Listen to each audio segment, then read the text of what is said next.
really like these. Gorgeous.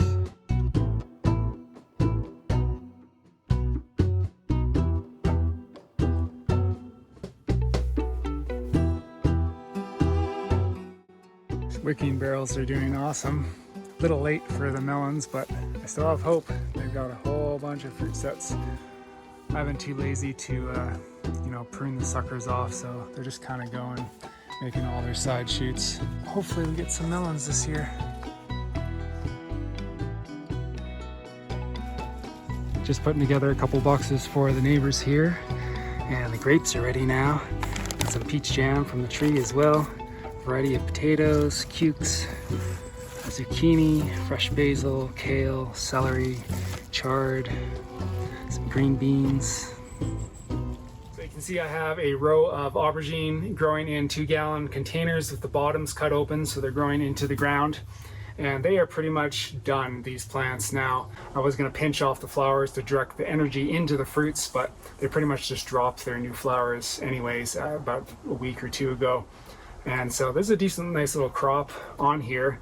I never spray any insecticide. I will spray like, aerated compost tea kind of thing. Didn't get to that this year, but that will, build up a nice film on the leaves and keep the mites off for quite a while. That will give them a longer life, but I don't know if I've ever grown eggplant without having mites eventually. There are some signs of mites on my cucumbers, but nothing too much to worry about at this point, first week of August. You know it's bad when you see webbing. There's a few nice ones still. Here's a beauty.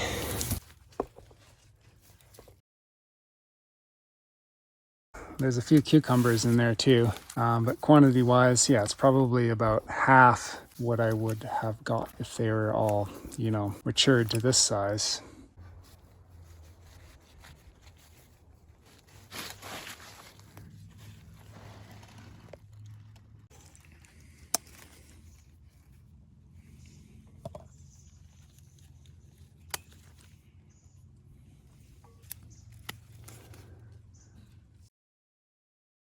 Looks like about it for this bed. There's a few more small ones on there, but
we'll be harvesting again.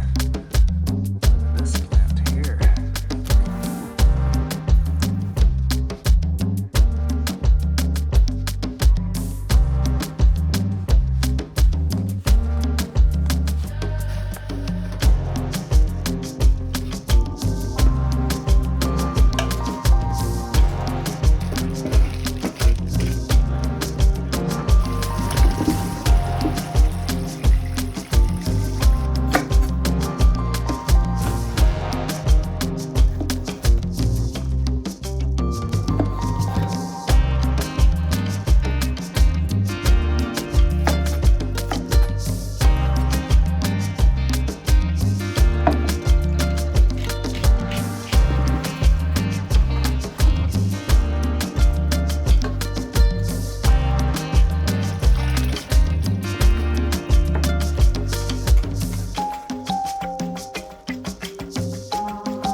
So I'm making some fermented hot sauce, and I need some carrots to put in there as well.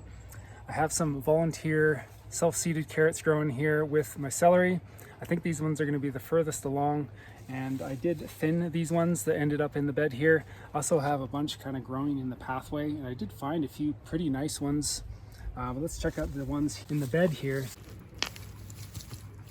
Hey, not bad. Not super long, but it's pretty good. Look at that. Look at that guy. I think it's gonna go to seed though. I'll probably just leave that one, propagate again. Let's check this one. Oh, holy, wow. Amazing. I just think that's so cool. All I did was thin these, and some beautiful carrots in here. Huh. Couple little guys I missed. See, they're growing all the way down into here. I'm sure they'll be smaller down here. Oops. Looks like I need a fork to actually harvest them. But I think that's going to be enough for the hot sauce, actually. Maybe I'll get one more here. It'll come out. Yeah. Ah, one or two. Those are beautiful carrots. Look at that. Wow.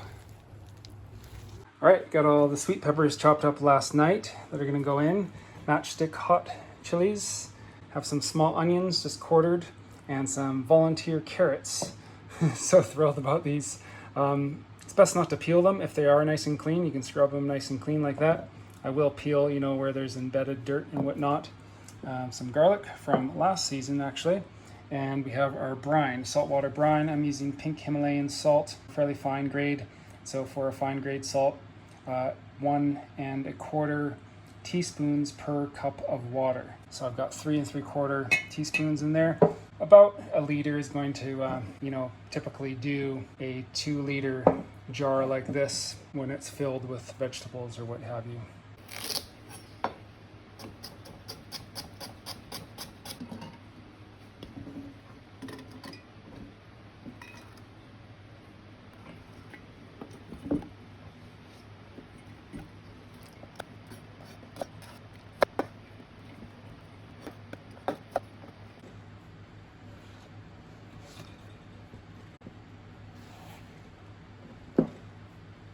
Yeah, I'm going for it. I'm dumping the rest of this stuff.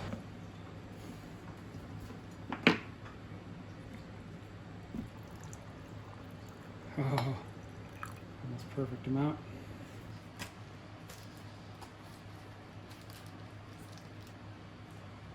I like to put a tiny bit more salt right on the top there, just to keep it from going off. Let's see if this little jar will fit in here. Nice and clean. Nice. The brine is all the way right up to the top. Leave that a little bit loose. Just want to make sure the air is getting out, and it may overflow because it is so high. What I do is just put it in a little container like this. August 14th today. Going to be cutting some cauliflower in that hooped netted tunnel there. Also have some cabbage in there. I don't think that's quite ready, but the cauliflower definitely is starting to open up a little bit. Got another heat wave here, so better get these right now. So even though I've had this netting on here the whole time, some little bugs, I think they're just little hopper bugs, I don't know, just really eating them. I should have harvested these about a week ago. Maybe we can salvage some. A nice head too. I have a bit of difficulty growing cauliflower. It needs steady, cool climate to grow really well. You know, up north it grows a lot better. But I am getting some, but yeah, just waited too long again. Too many other things to harvest. And I always want to film it, you know. Sometimes I should just be cutting things quickly.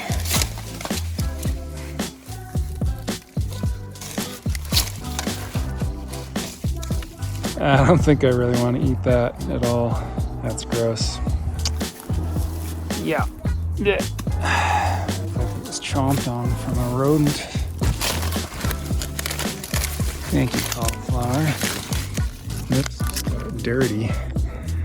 That one's almost okay. They almost look nice, but yeah, they're kind of over. And there's some cabbage. Actually, that's probably ready. It's dense. It's not very big, but yeah, I'm not sure what happened with this bed. It was a little bit strange. Somehow, right away, I noticed it just wasn't growing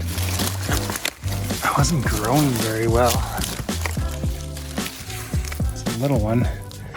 Yeah, that's bad though. That's garbage. Compostos. Something's been chewing on that. That is gross. Oh well. A bunch of things have kind of gone a little wacko this year. So a new crop of beans here. These are looking pretty good. They're just starting to flower. So nice fall, nice autumn crop of beans. And you know, potatoes are doing pretty well. All those are the volunteers. In general, chard is doing good, but not really eating chard, especially after reading about the whole oxalate thing. Staying away from chard, spinach, even beets. Yeah, so I don't think I'll be growing chard and spinach again, ever. Tons of celery to harvest. Need to do that next.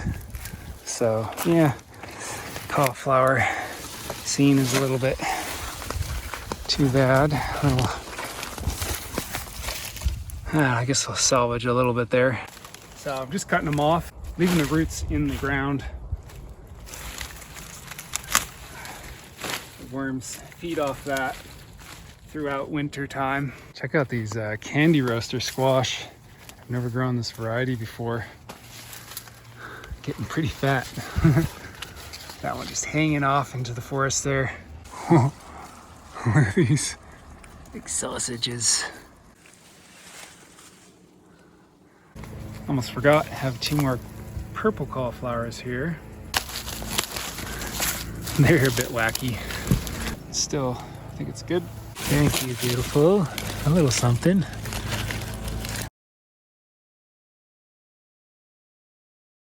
Well, that's what's left of all the cauliflower, maybe a third of what I grew. I think I started with 14 heads of the snowball, I think it was, and 2 heads of the purple. Purple was actually okay, even though it kind of started opening up, flowering. It wasn't really off. It had enough air circulation and whatnot. You know, by having that net on those hoops there, the air circulation really gets cut down, and things can kind of tend to go off more easily. Plus it was kind of growing in a bit. That's the extent of the cauliflower for this year. Yeah, it's something anyways.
long this is. I think my record is like 23 or 22 and a half, I think it was. Not with this variety. I didn't know this variety got so long.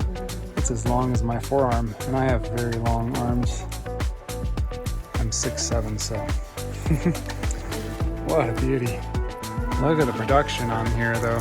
Another 3 that are coming there. I did do a count, there's about 10 on here of young ones coming. I just picked this whole trellis line in here, and they're just, they're full again. Wow.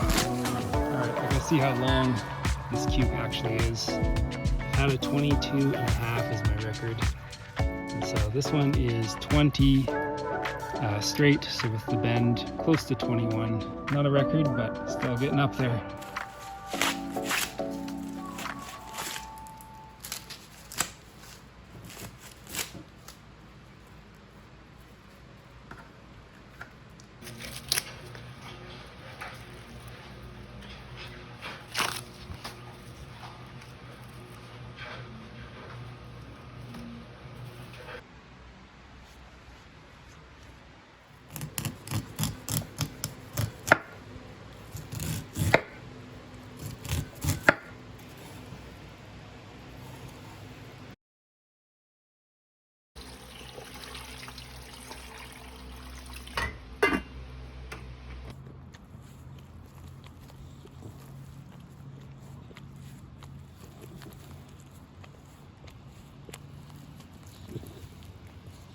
All right, so I've got 2 more patches of heirloom sweet corn here. I had the Who Gets Kissed on the other side of the property there. They fattened up quite well. Some of them actually didn't get pollinated all that well, but the ones that did turned out really nice. These ones are, it's a little bit smaller of a variety, the ears in general, I find, and the plant. Been harvesting a few out of here already that have been pretty decent, but it does seem like there's quite a few that are going to be kind of immature and very small that just didn't do too much. Such heavy feeders, corn. It takes really a lot of input, I find, you know, without using a synthetic fertilizer. My property is quite treed here, so they definitely could use a little bit more sun. I always plant my corn in the sunniest locations, but nonetheless, I'm still getting corn, especially from, you know, open pollinated varieties. They don't tend to be as vigorous or fatten up. The Who Gets Kissed was supposed to kind of compare with some of the newer hybrids, or some of the hybrids in general, and yeah, it's pretty good. I have grown a hybrid twice on the property, and they did turn out, seemed like they were a little easier to grow. So I planted 6 rows here in these beds. Got some new beet transplants in here. Not sure if they will make it or have enough time, but they are looking pretty good. And I got this little block right here. These ones are almost doing a little bit better right in this area. Direct seeded these beds from my saved seed. Oh, look at that. That one's all yellow. Actually, that looks really good. I was used to picking the other ones that got really fat. They just felt a lot bulkier. But these are actually pretty darn nice.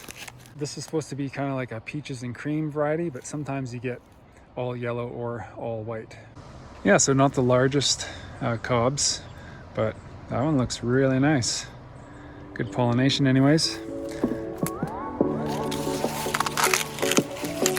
I'll go and pick a few more. I'm just getting enough for some dinner. Yeah, look how different they are. So gorgeous.